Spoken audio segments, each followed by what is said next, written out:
So if you're getting a divorce from your current husband because you have a sharp tongue, are you willing to change your tongue to save your family? If you're not, are you going to tell the new husband, now if I get upset with you, I'm going to call you some things. I'm going to use some, are you going to tell your new husband that you have a sharp tongue? Or are you going to change for your current husband? Now, we're going to end with this right here, right? Because some of the women, they use a narration to justify having a harsh tongue. Does anyone know what narration this is?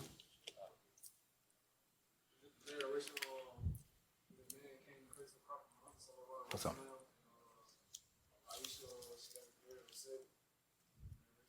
No, but Jazakallah, may Allah bless you. Umar ibn Khattab.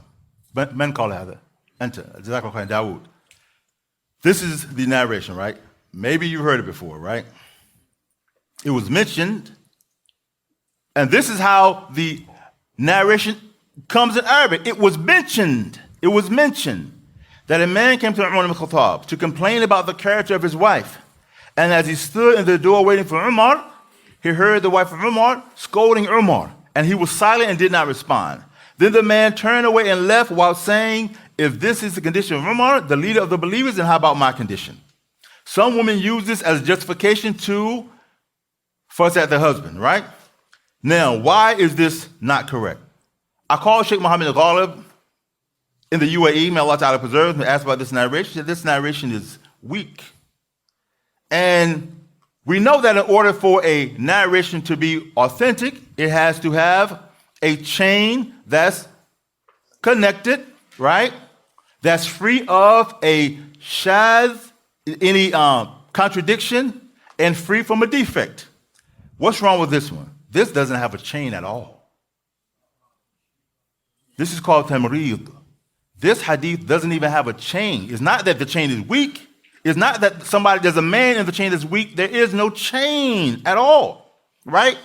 This hadith, when it says this hadith is called tamrid, that when it says it was mentioned, nobody said it was mentioned. Like I heard through the grapevine, right?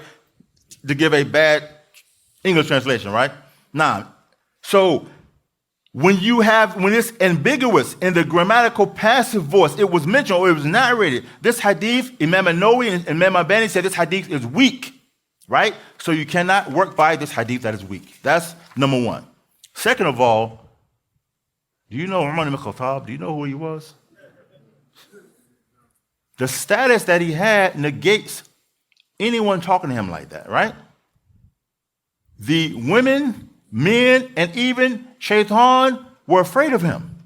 So the thought that his wife would scream upon him to the point that people outside the home could hear that, that's unimaginable, right?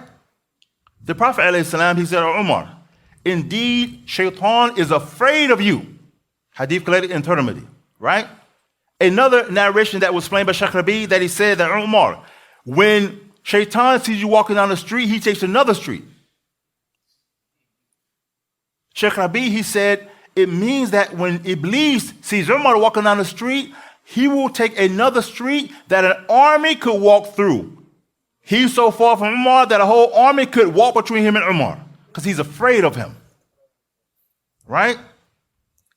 The men were afraid of Umar. Ibn Abbas was a cousin of who? The Prophet ﷺ, right? Allah please him. He said, I waited for an entire year to ask Umar a question about a verse in the Quran, but I could not ask him due to the reverence I had for him. It took him a year to ask Umar a question, right? Amr ibn Maymun, he said, I prayed with Umar on the day he was stabbed, and nothing prevented me from praying in the first row except that I was afraid of him. He was a frightening man. He didn't pray in the front row because he was afraid to be close to Umar. Even the women, it's mentioned that that the Prophet ﷺ, he went out on a battle, and when he came back, there was a young black girl who said to him, she was a small little girl.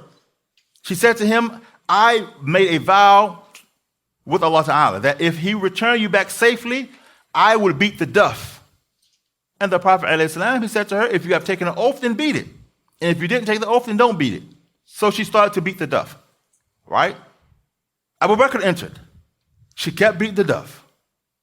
Ali entered. She kept beating the duff. Uthman entered. She kept beating the duff. Umar entered. She took the duff and sat on it. She was scared of Umar, right? So do you think that somebody who everybody was afraid of, and don't get it wrong, Umar was nice. Don't get it wrong, man, and now Umar was not mean, but Allah just gave him that thing that made people afraid of him. But he was still very nice and kind and dignified, right? But the point is that the people were afraid of him, so don't think his wife would scream upon him like that. And also, if you say that, you're making an insult upon this noble woman, his wife. His wife was Kulthum. This is the wife they're talking about, right? And she was the daughter of Ali and Fatima. This is who he married, right?